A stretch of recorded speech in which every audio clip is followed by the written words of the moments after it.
Hey guys, welcome to gardening houses.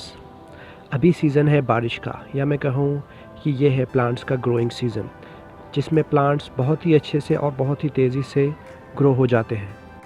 अभी जो information मैं आपसे शेयर करने वाला हूँ वो है रोज़ प्लांट्स को लेकर, क्योंकि बारिश के सीज़न के फ़ौरन बाद आने वाला जो सीज़न है वो है सर्दियों का, जो कि रोज़ेस के लिए बहुत ही सही सीज़न माना जाता है। वैसे तो साल भर रोज़ प्लांट्स पर फ्लावरिंग होते रहती है, लेकिन आपने नोटिस किया होगा कि अगर आप कंपेयर करें सर्दी के मौसम से, तो जो साइज़ फूलों का होता है वो काफ़ी काफ़ी हद तक छोटा हो जाता है, जैसे कि गर्मियों के सीज़न में, जबकि रोज़ेस बिल्कुल ही साइज़ में छोटे हो जाते हैं।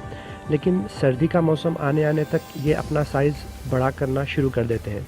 इसीलिए ये बहुत ज़रूरी है कि आप अपने प्लांट को सर्दी के मौसम के लिए प्रिपेयर कर लें। और ये प्रिपरेशन स्टार्ट होती है रेनी सीज़न से, जो कि प्लांट्स के लिए ग्रोइंग सीज़न है। तो इसी सीज़न में अगर आप मेरे दिए हुए टिप्स को फॉलो करेंगे तो इस विंटर आपके रोज़ प्लांट्स पर काफ़ी बड़े साइज़ के फूल ज़रूर खिलेंगे। तो गाइस, ये जो प्लांट आप देख रहे हो, जो मेरा कश्मीरी गुलाब का प्लांट है, जिसको आपने मेरे पहले भी वीडियोस में देखा होगा, जिस पे बहुत ज़बरदस्त फ्लावरिंग भी होती है।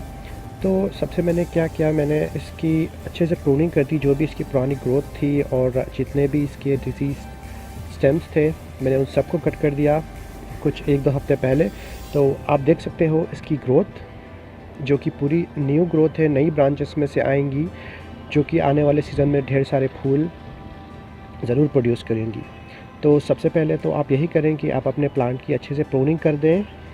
देखें कि जितनी भी पुरानी और डिजीज़्ड ब्रांचेस हैं उन सबको कट करके निकाल दें। उसके बाद सेकेंड स्टेप जो आपको लेना है वो है अपने प्लांट की पॉटिंग सॉइल जो है उसको चेक कर लें।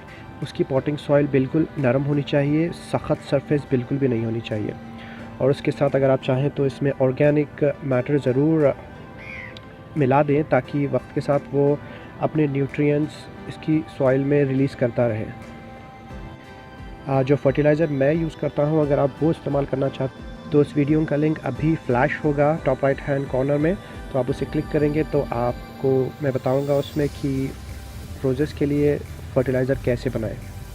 वाटर क्लॉगिंग एक रीज़न है रोज़ प्लांट्स की ग्रोथ ना होने का इस रेनी सीज़न में।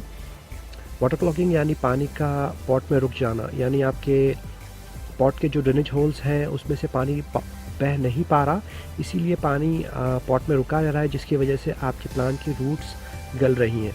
इसीलिए आपका रोज़ प्लांट हेल्दी भी नहीं होगा और ठीक से ग्रो भी नहीं कर पाएगा।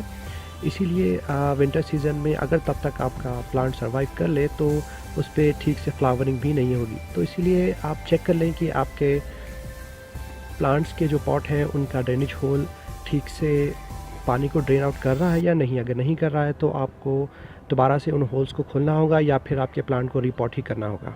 इस बारिश के सीज़न में इंसेक्ट अटैक भी काफ़ी बढ़ जाते हैं, तो आप रेगुलरली अपने प्लांट पर इंसेक्टिसाइड का स्प्रे करते रहें, वरना ये इंसेक्ट्स आपके प्लांट को ख़त्म कर देंगे। गाइस, अगर आप मेरे इन दिए हुए 3 टिप्स को फॉलो करेंगे, जो है रोज़ प्लांट की प्रूनिंग करना, उन्हें फर्टिलाइज़र देना और उनकी ड्रेनेज होल्स चेक करना, अगर आप इन तीनों को फॉलो करेंगे तो इस विंटर सीज़न आपके रोज़ प्लांट पर ढेर सारी फ्लावरिंग होगी और उन फ्लावर्स का साइज़ भी काफ़ी बड़ा होगा। तो गाइज़, अभी के लिए इतना ही। अगर आपको ये वीडियो पसंद आया हो तो प्लीज़ लाइक करें और इसे शेयर भी करें। तो until next time, take care, bye bye.